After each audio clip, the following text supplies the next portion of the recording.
السلام عليكم أخي الكريم، تحياتي لك وتحية لجميع الإخوان المربين المتتبعين لقناتك والمتتبعين في قناتي أيضا. بعد غياب طويل لأسباب خارجة عن إرادتنا في لن إطار أدخل في ذلك التفاصيل. كذلك المهم هو أنني أريد أن أتحدث عن مقطع الفيديو الخاص بك.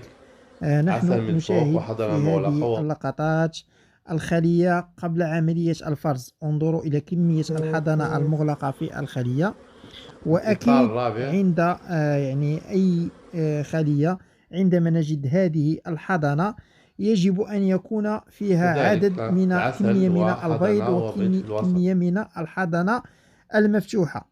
التساؤل المطروح صح. والذي قد كتبته لك في التعليق، وأعتذر منك، هذا ليس انتقادا لطريقتك أو لا كشخص.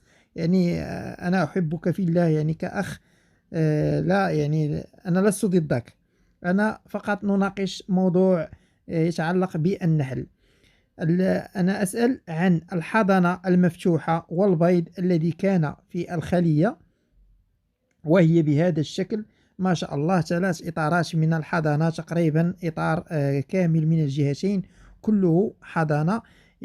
أين هي الحضانة المفتوحة والبيض الذي كان في الخلية؟ كما سوف نشاهد في الفحص الثاني للخلية، اختفت البيض واختفت الحضانة، فقط وجدت بيض جديد. إذن فالخلية كانت منشغلة بإخراج اليرقات التي قمت بالفرز وهي في الإطارات. هذه نقطة. والنقطة الثانية، أنت تقول بأن الإطارات كلها بها رش من العسل أو الرحيق. هذا طبيعي لأن الخلية دون حضانة. من الذي سوف يستهلك العسل ومن الذي سوف يستهلك الرحيق؟ الحضانة قد تم إخراجها بعد أن ماتت، والحضانة المغلقة أيضا، الذي مات فقد مات، قام النحل بإخراجه وتنظيف مكانه، والذي بقي حيا فقد خرج. فالخلية تقوم بتخزين العسل والرحيق لأن ليس هناك حضانة لكي تقوم بتغذيتها، والملكة قامت بوضع البيض مكان الحضانة التي تم إخراجها. هذا هو ما قلته أنا في التعليق عندما قمت بفرز الخلية.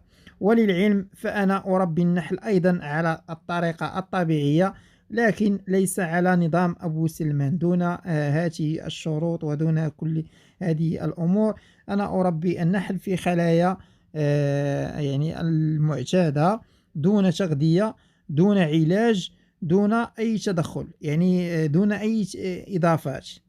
أقوم بعلاج طبيعي دون كيماويات، ولا أقدم أي تغذية فقط.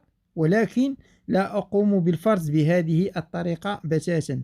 أنا بالعكس، عند الفرز أقوم بترك إطار أو إطارين من العسل، زائد الأقواس أو الهلال العسلي الذي يكون فوق الحضانة، لا أمسه. ولا أمس إطارات العسل. إطار أو إطارين أتركهم للخلية لكي تتغذى عليهم ولكي تستمر وتتطور. لهذا أنا قد انتقدت هذه الطريقة، وأعيد مع الاحترام التام لك ولنظام أبو سلمان وللأخ أبو سلمان.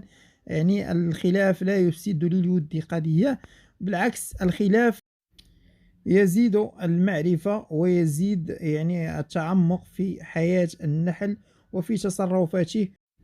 أتمنى أن لا أكون ثقيلا عليكم، ولا وأن لا أكون قد أطلت عليكم في هذا الموضوع.